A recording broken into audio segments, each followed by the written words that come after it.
Em meio aos desdobramentos da catástrofe no Sul, bolsonaristas que tentam minar o governo a todo custo entraram no expediente da Polícia Federal pelas mentiras sobre a tragédia e o inquérito aberto no STF já tem relatoria definida.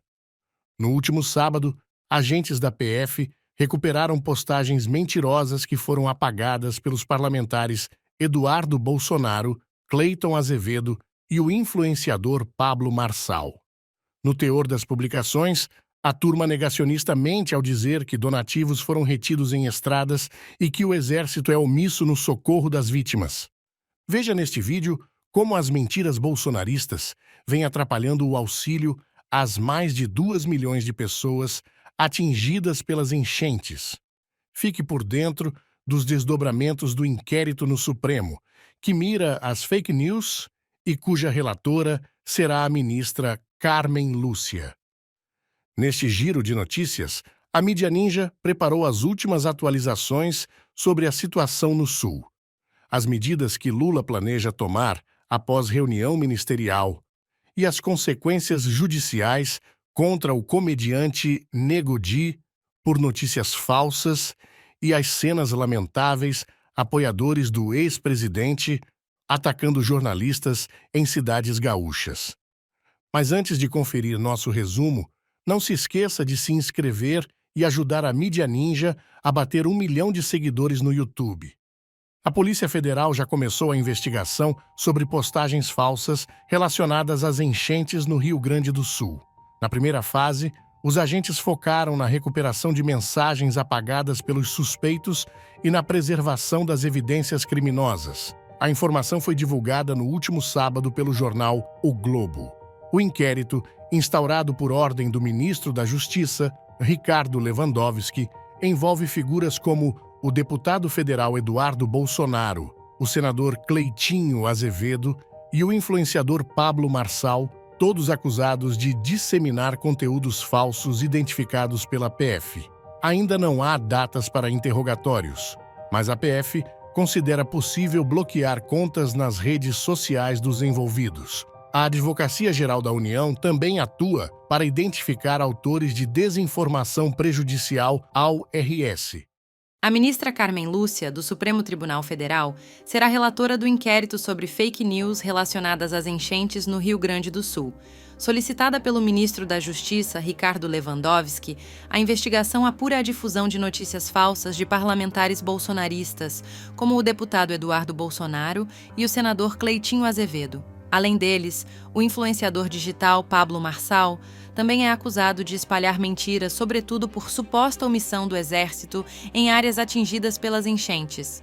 O Supremo também apura acusações infundadas por parte dos bolsonaristas sobre a retenção de caminhões de donativos para as vítimas. Embora a ANTT tenha admitido ter multado alguns motoristas de caminhão, a agência negou, como alegam os apoiadores do ex-presidente, que o material foi retido em estradas.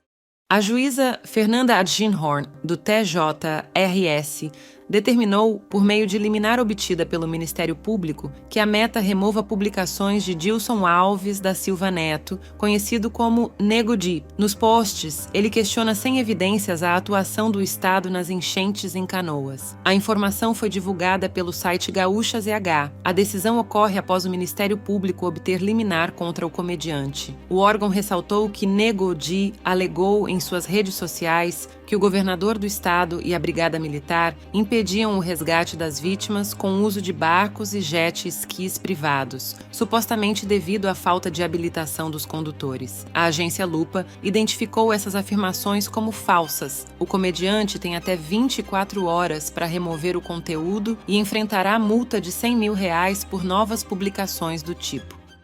Enquanto o Rio Grande do Sul enfrenta severas enchentes, apoiadores de ex-presidente Jair Bolsonaro gastam energia para hostilizar jornalistas da RBS, afiliada da TV Globo. Neste domingo, passou a circular um vídeo nas redes sociais com cena de bolsonaristas atacando verbalmente uma equipe de reportagem em Porto Alegre sob os Globo Lixo, um slogan popularizado por Bolsonaro.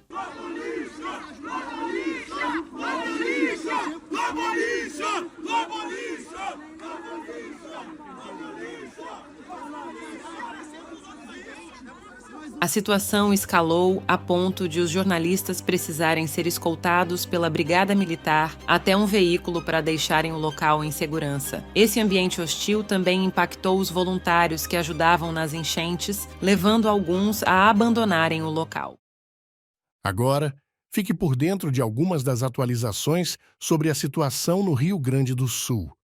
O presidente Luiz Inácio Lula da Silva convocou uma reunião ministerial nesta segunda-feira para debater novas ações de auxílio ao Rio Grande do Sul. Antes do encontro, ocorrido no fim desta tarde no Palácio do Planalto, Lula se reuniu virtualmente com o governador gaúcho Eduardo Leite para tratar da suspensão do pagamento da dívida estadual com a União e viabilizar a utilização de recursos no apoio às vítimas das enchentes. Essa será a terceira intervenção de Lula na região, seguindo a liberação de um pacote de 51 bilhões na semana passada e outras medidas, como a suspensão de cobranças de dívidas do Estado por 90 dias. Desde o fim de abril, o Estado registrou 147 mortes e mais de 2 milhões de pessoas afetadas pela tragédia. Após tragédias devastadoras, como o furacão Katrina, que atingiu Nova Orleans em 2005, a reconstrução é um desafio colossal, observou Robert Olshansky, especialista em recuperação pós-desastre da Universidade de Illinois. Em matéria ao jornal Folha de São Paulo, o especialista ressalta a necessidade de um planejamento meticuloso e financiamento adequado para a reconstrução. Durante a recuperação do furacão Katrina, o governo americano pressionou por um planejamento rápido, mas, sem financiamento adequado para isso, a Fundação Rockefeller acabou bancando o plano. O especialista pontuou o seguinte: se você quer uma lição geral, é que você precisa pagar pelo planejamento. Embora o drama das enchentes tenha predominado o noticiário recentemente, julgamentos importantes contra parlamentares da oposição ganham novas previsões. O Tribunal Superior Eleitoral agendou para os dias 16 e 21 de maio o julgamento do senador Sérgio Moro, acusado de abuso de poder econômico e outros delitos nas eleições de 2022. O resultado do julgamento, que pode levar à cassação do ex-juiz da Lava Jato, pode influenciar significativamente o cenário político brasileiro, incluindo o futuro do ex-presidente Jair Bolsonaro. O relator do caso, Floriano de Azevedo Marques, que foi o ministro responsável por decidir pela inelegibilidade de Bolsonaro, agora enfrenta outra situação complexa com o caso de Moro. O senador gastou 46% além do permitido em campanhas, e uma eventual absolvição de Moro poderia reabrir as portas para Bolsonaro nas eleições de 2026. Agora veja o corte do deputado estadual do DF Max Maciel, ironizando a hipocrisia do Congresso em relação às drogas no Brasil. Enquanto querem criminalizar erva medicinal, o Distrito Federal é o estado mais dopado por ansiolíticos. Entenda a fala, dada em audiência sobre a PEC das drogas, na Câmara dos Deputados. Não vamos ser repetitivos, está o diagnóstico muito dado. Mas eu queria trazer mais um. O deputado Fábio falou muito bem, é o nosso papel, nós somos quase a bancada maconhista, né? Na visão deles. O Brasil reduziu o índice de usuários de tabaco sem dar um único tiro. Nos anos 90, se nós estivéssemos aqui, nos anos 90, possivelmente nós estaríamos numa sessão com pessoas fumando. Aqui dentro. Nós viajaríamos no avião com as pessoas fumando. E hoje em dia, no boteco mais final de rua, que é o melhorzinho, o usuário do tabaco pede licença para o amigo que está alterado, que ele vai fumar fora do boteco. Sem dar um único tiro, nós fizemos isso com educação, com legislação, com controle, com monitoramento e com debate sincero.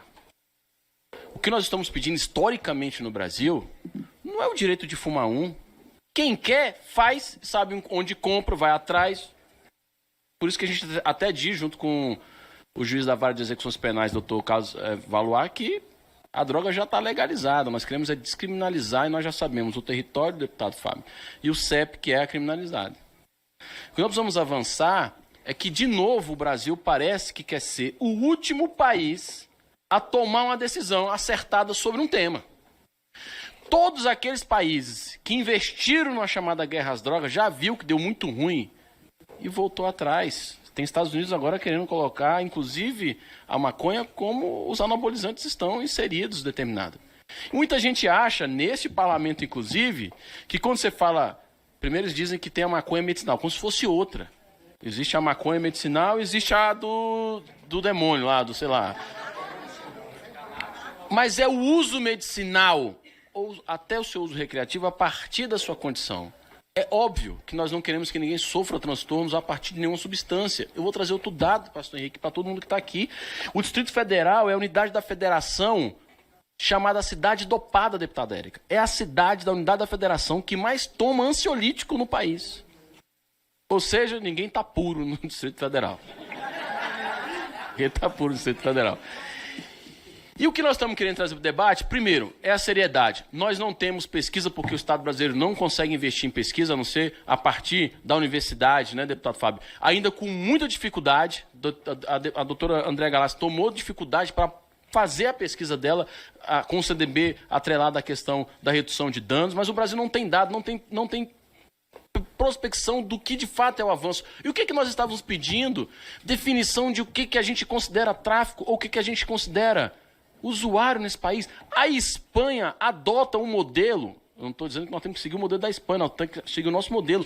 100 gramas como posse ou porte. Quem já viu 100 gramas sabe do que eu estou falando, que é uma quantidade considerável. Se o Brasil adotasse o modelo da Espanha, mais de 60% das pessoas que nós encarceramos com criminalidade com o tráfico de droga estariam soltos. Eu posso afirmar aos senhores, 60 gramas, 10 gramas, 20 gramas, 100 gramas, traz menos ônus para ele do que o encarceramento que ele está nesse momento no sistema prisional brasileiro. Então é uma escolha de país e de Estado de como nós vamos trabalhar sobre o tema. E nós só queremos o quê? Inteligência. E é muito difícil, deputado pastor Henrique, na casa que o senhor está, na nossa também, né, deputado Fábio, lidar com quem não traz um dado de informação. Porque quando a gente traz dados de informação, assim como a companheirada que trouxe aqui, a Silvia que trouxe, parece que a gente é arrogante. E eles trazem uns números que só existem na cabeça deles. Não existe em nenhum outro lugar. Você pesquisa até para ter que confrontar. Então, o que a gente pede é que o Brasil não seja o último país a tomar uma decisão que já poderia tomar acertada.